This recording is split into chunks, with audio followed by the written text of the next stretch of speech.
Hi, I'm Mary. Living in Chicago as a 28-year-old marketing executive wasn't just a dream, it was my reality. My corner office at Thompson and Associates overlooked the magnificent skyline, a daily reminder of how far I'd come. But to understand how I got here, I need to start from the beginning. Sweetheart, you're just like your mother, ambitious and unstoppable. My father, Martin Thompson, used to say, as one of Chicago's top real estate developers, he ensured I had the best of everything: private schools, summers in Europe, and connections that opened every door. Daddy, guess what? I made senior executive. I had burst into his office last month, beaming with pride. That's my girl. We need to celebrate, he replied, already calling for Karen, my stepmother. Maybe we should keep it small, Karen suggested smoothly. After all, Sandra's engagement party is next week. We wouldn't want to overshadow that. Classic Karen. She always had a way of making sure my younger sister, Sandra, stayed center stage. Not that I minded. I adored Sandra.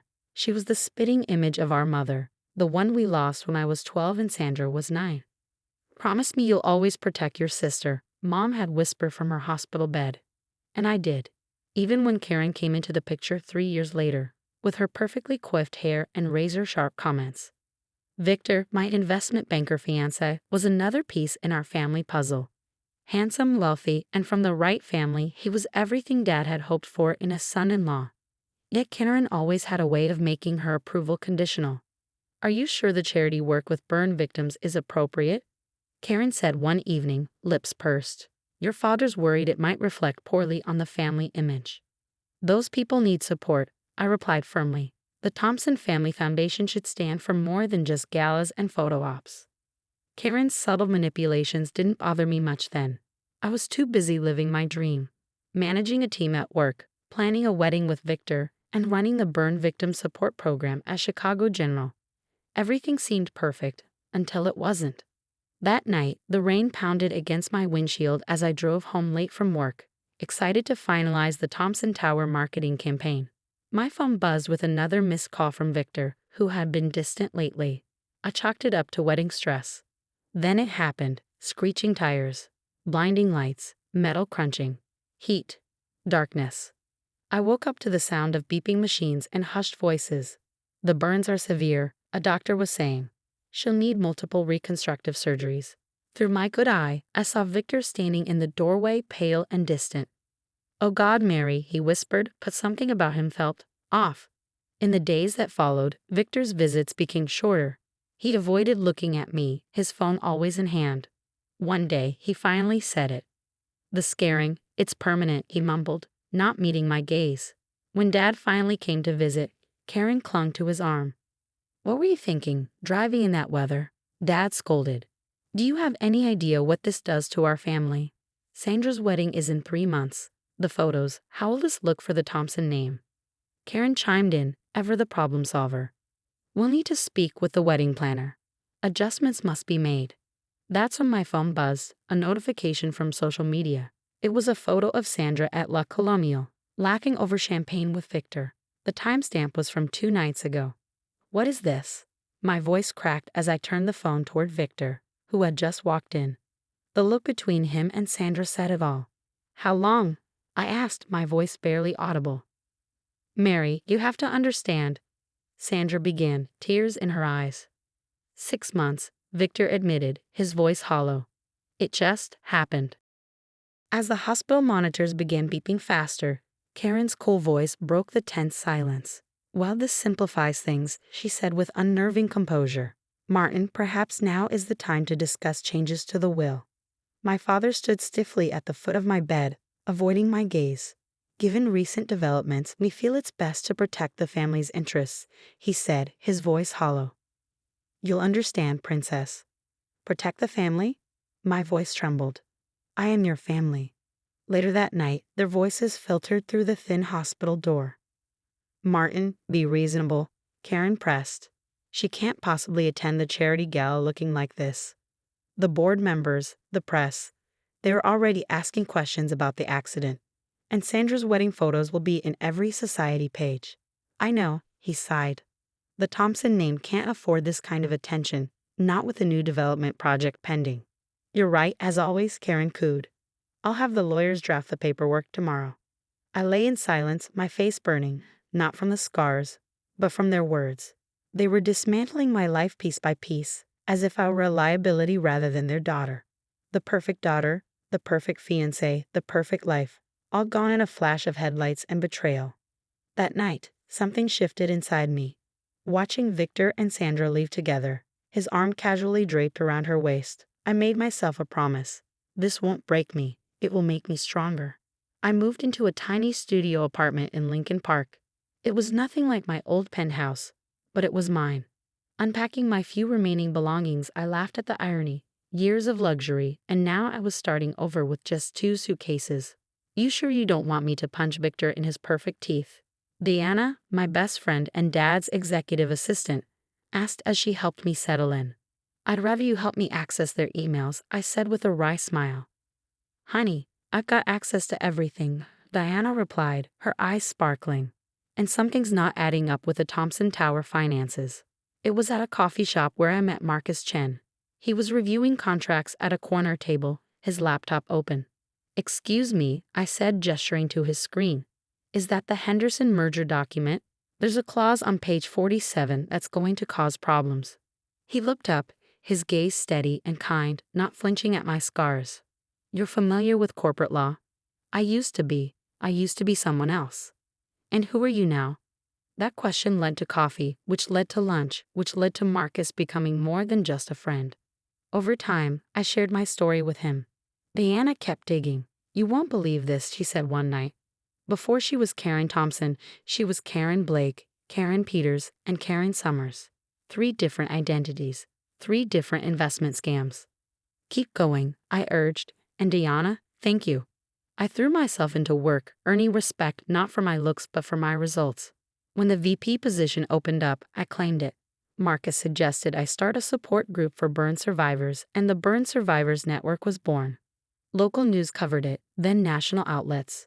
Suddenly, my scars weren't a mark of shame. They were a symbol of survival. Your father's been asking about you, Diana reported one evening. Karen's getting nervous. She knows I've been accessing old files. Let her sweat, I replied. Meanwhile, Marcus spread documents across my kitchen table. Victor and Sandra have been siphoning money through shell companies, he explained. Karen's signatures are all over it. And these shell companies, they match her previous identities. They're all going down, aren't they? I asked, my voice steely.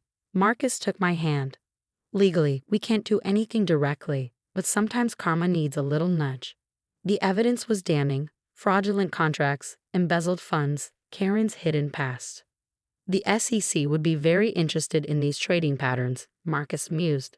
And the press would love a story about society's perfect couple building their dream wedding on stolen money, Diana added. I looked at my reflection in the window. My scars told a story of survival. But they had also taught me an invaluable truth. Sometimes the prettiest faces hide the ugliest truths. Send copies of everything to my private server, I said, determination hardening my voice. I told Diana and Marcus, make sure we're legally protected. Already done, Diana said. Now we wait.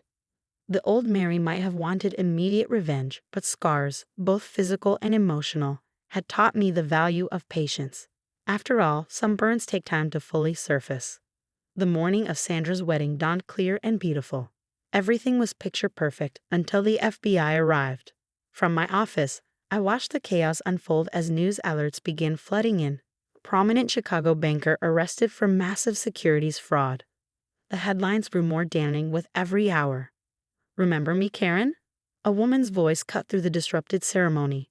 Or should I say Elizabeth Morgan? You ruined my family in Boston 10 years ago. More victims came forward, and Karen's meticulously crafted facade crumbled.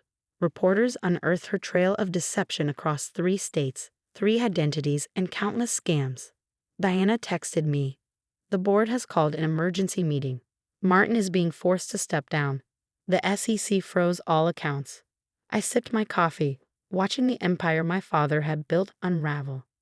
The Thompson Tower project, Victor and Sandra's personal piggy bank, was exposed, millions siphoned and laundered through Karen's network of shell companies.